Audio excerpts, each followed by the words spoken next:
Hi, welcome back to Read to Me, Mrs. Avignon. Today I'm reading Harry Potter and the Sorcerer's Stone, Chapter 11, Quidditch. Chapter 11, Quidditch. As they entered November, the weather turned very cold. The mountains around the school became icy gray, and the lake like chilled steel. Every morning the ground was covered in frost. Hagrid could be seen from the upstairs windows defrosting broomsticks on the Quidditch field, bundled up in a long moleskin overcoat, rabbit fur gloves, and enormous beaver skin boots. The Quidditch season had begun. On Saturday, Harry would be playing in his first match after weeks of training, Gryffindor versus Slytherin. If Gryffindor won, they would move up into second place in the house championship. Hardly anyone had seen Harry play because Wood had decided that, as their secret weapon, Harry should be kept, well, secret. But the news that he was playing Seeker had leaked out somehow, and Harry didn't know which was worse, people telling him he'd be brilliant, or people telling him they'd be running around underneath him holding a mattress. It was really lucky that Harry now had Hermione as a friend. He didn't know how he'd have gotten through all his homework without her, with all that last-minute Quidditch practice Wood was making them do. She had also lent him Quidditch Through the Ages, which turned out to be a very interesting read. Harry learned that there were 700 ways of committing a Quidditch foul, and that all of them happened during the World Cup match in 1473, that Seekers were usually the smallest and fastest players, and that the most serious Quidditch accidents seemed to happen to them. Although people rarely died playing Quidditch, referees have been known to vanish and turn up months later in the Sahara Desert. Hermione had become a bit more relaxed about breaking rules since Harry and Ron had saved her from the mountain troll. She was very much nicer for it. The day before Harry's first Quidditch match, the three of them were out in the freezing courtyard during break, and she had conjured them up a bright blue fire that could be carried around in a jam jar.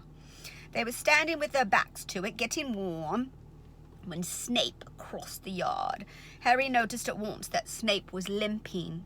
Harry, Ron, and Hermione moved close together to block the fire from view. They were sure it wasn't allowed. Unfortunately, something about their guilty faces caught Snape's eye. He limped over. He hadn't seen the fire, but he seemed to be looking for a reason to tell them off anyway. What's that you've got there, Potter? It was Quidditch Through the Ages. Harry showed him. Library books are not to be taken outside the school, said Snape. Give it to me. 5 points from Gryffindor.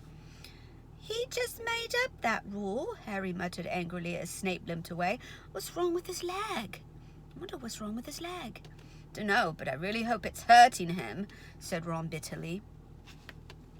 The Gryffindor common room was very noisy that evening. Harry, Ron, and Hermione sat together next to a window. Hermione was checking Harry and Ron's charms homework for them. She would never let them copy. How will you learn? But by asking her to read it through, they got the right answers anyway. Harry felt restless. He wanted Quidditch Through the Ages back, to take his mind off his nerves about tomorrow. Why should he be afraid of Snape? Getting up, he told Ron and Hermione he was going to ask Snape if he could have it. Better you than me, they said together. But Harry had an idea that Snape wouldn't refuse if there were other teachers listening. He made his way down the staff room and knocked. There was no answer. He knocked again. Nothing. Perhaps Snape had left the book in there. It was worth a try.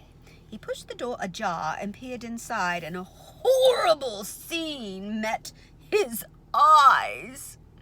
Snape and Filch were inside alone. Snape was holding his robes above his knees. One of his legs was bloody and mangled.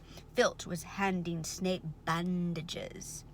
Blasted thing, Snape was saying. How are you supposed to keep your eyes on all 3 heads at once?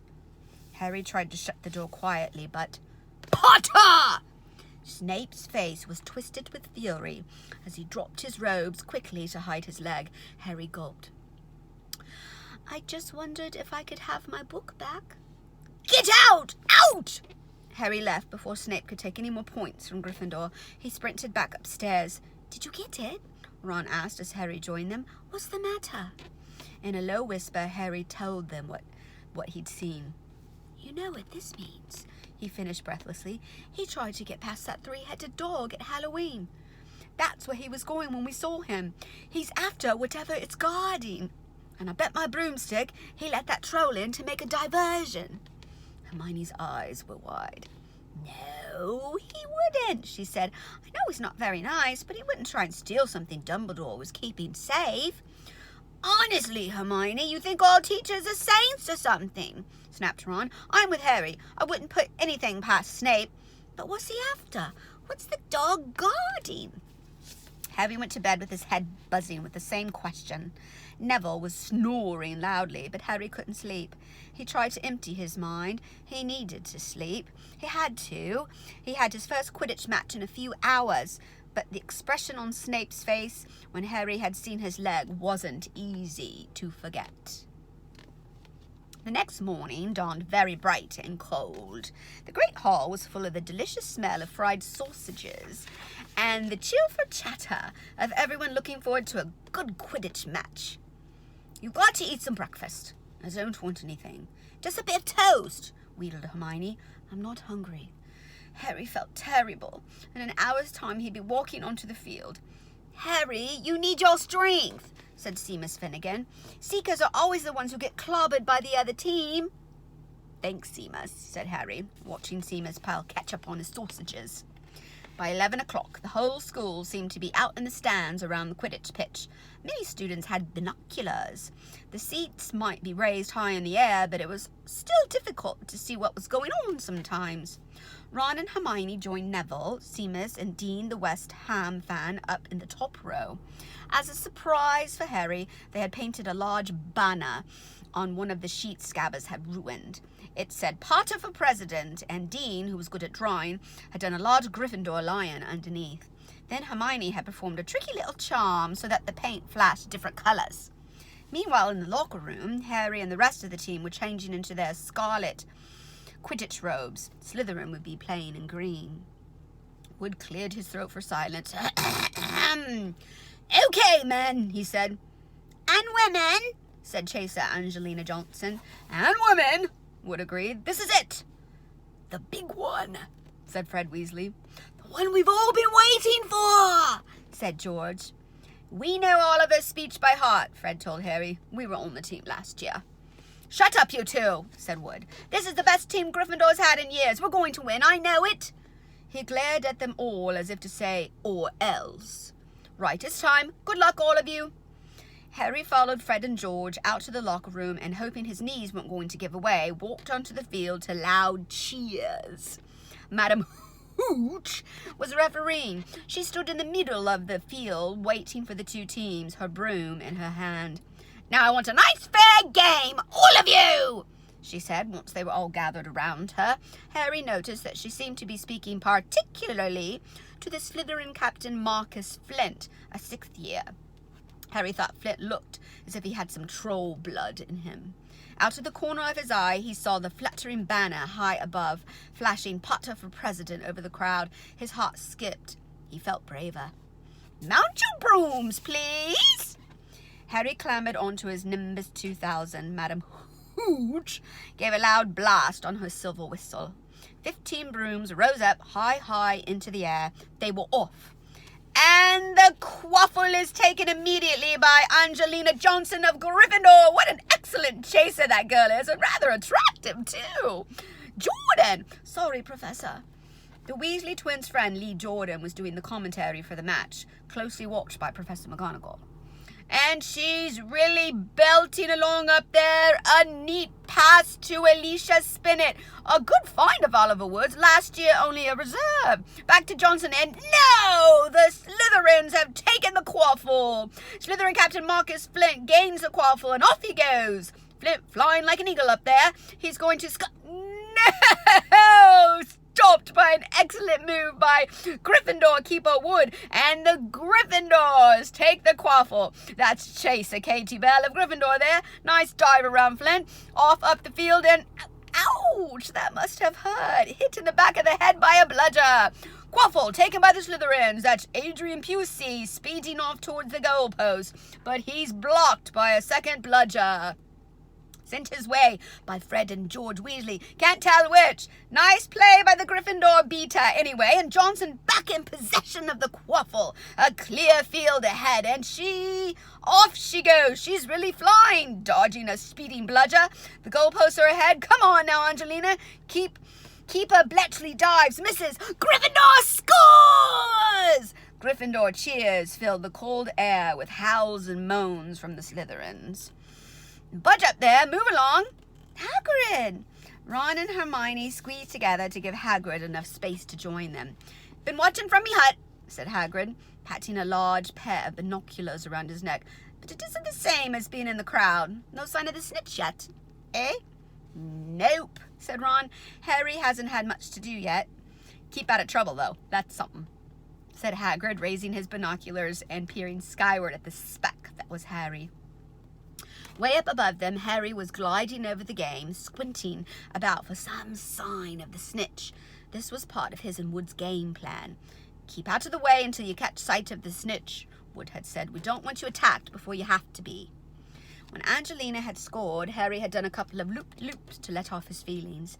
Now he was back to staring around for the snitch. Once he caught sight of a flash of gold, but it was just a reflection from one of the Weasleys' wristwatches. And once a bludger decided to come pelting his way, more like a cannonball than anything, but Harry dodged it and Fred Weasley came chasing after it. All right there, Harry!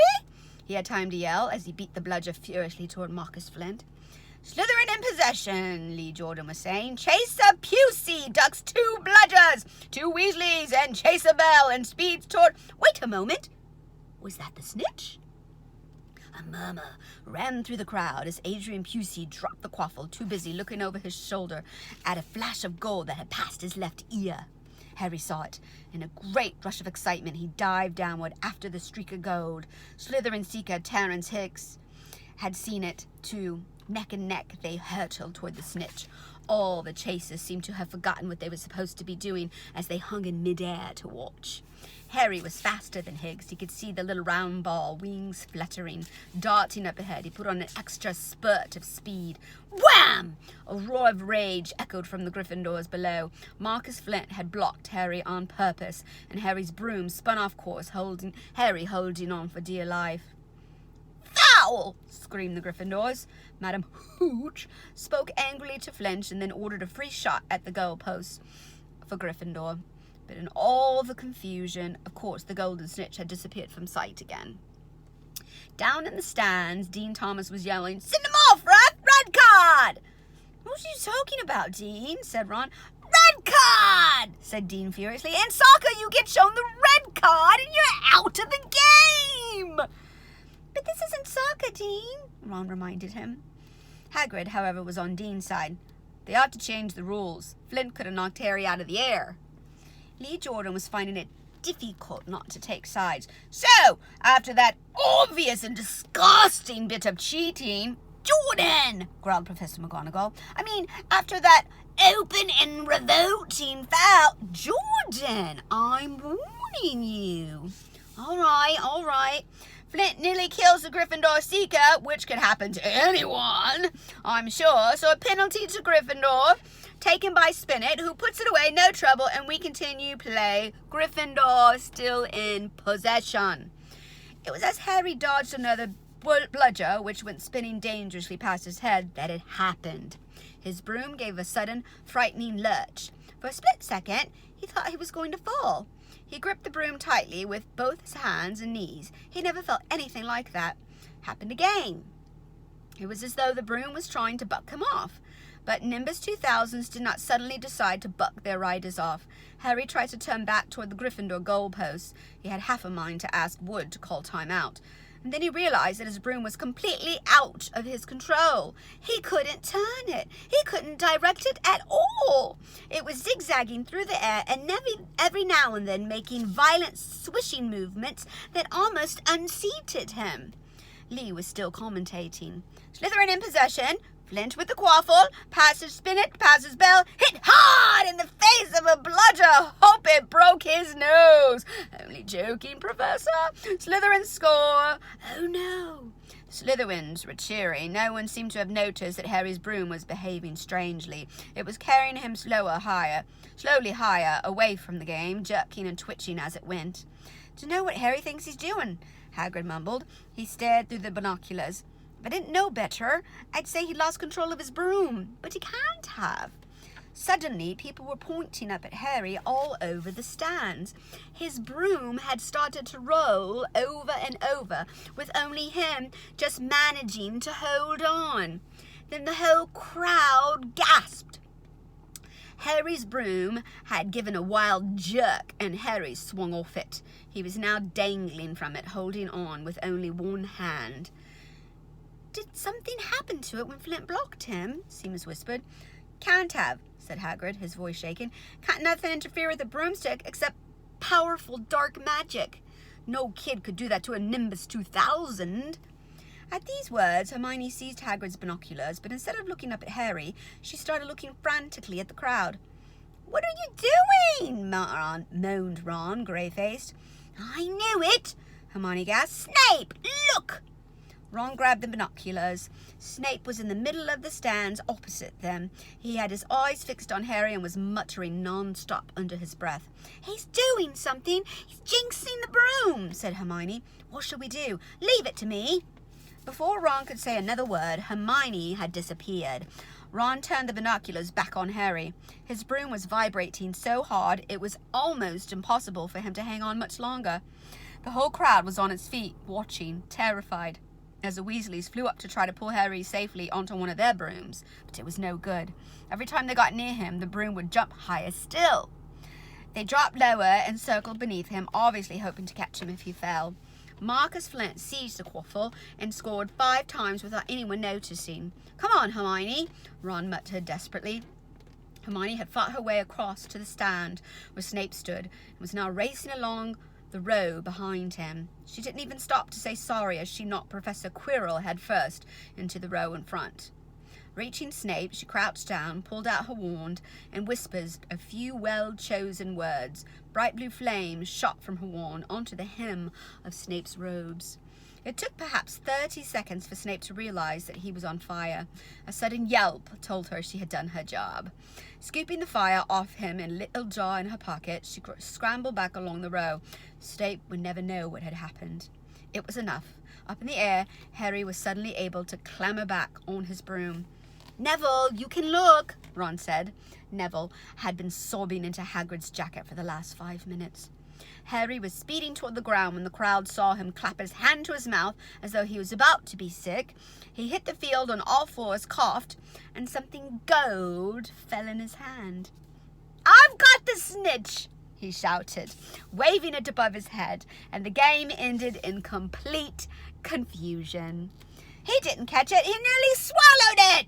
Flint was still howling 20 minutes later, but it made no difference. Harry hadn't broken any rules, and Lee Jordan was still happily shouting the results. Gryffindor had won by 170 points to 60. Harry had none of this, though. He was being made a cup of strong tea back in Hagrid's hut with Ron and Hermione. "It was Snape," Ron was explaining. "Hermione and I saw him. He was cursing your broomstick, muttering he wouldn't take his eyes off you." "Rubbish," said Hagrid, who hadn't heard a word of what had gone on next to him in the stands. "Why would Snape do something like that?" Harry, Ron, and Hermione looked at one another, wondering what to tell him. Harry decided on the truth. "I found out something about him," he told Hagrid. "He tried to get past that 3-headed dog on Halloween. It bit him. We think he was trying to steal whatever it was guarding." Hagrid dropped the teapot. "How do you know about Fluffy?" he said. "Fluffy?" "Yeah, he's mine. Bought him off a Greek chappie I met in the pub last year. I lent him to Dumbledore to guard the—" "Yes?" said Harry eagerly. "No, don't ask me any more," said Hagrid roughly. "That's top secret, that is." "But Snape's trying to steal it." "Rubbish," said Hagrid again. "Snape's a Hogwarts teacher. He'd do nothing of the sort." "So why did he just try and kill Harry?" cried Hermione. The afternoon's events certainly seemed to have changed her mind about Snape. I know a jinx when I see one, Hagrid. I've read all about them. You've got to keep eye contact, and Snape wasn't blinking at all. I saw him. I'm telling you you're wrong, said Hagrid hotly. I don't know why Harry's broom acted like that, but Snape wouldn't try and kill a student. Now listen to me, all three of you. You're meddling things that don't concern you. It's dangerous. You forgot that dog, you forget that dog, and you forget what's guarding it. That's between Professor Dumbledore and Nicholas Flamel. Aha, said Harry. So there's someone called Nicholas Flamel involved, is there? Hagrid looked furious with himself.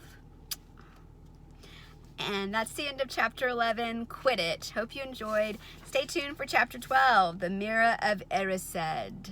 Bye.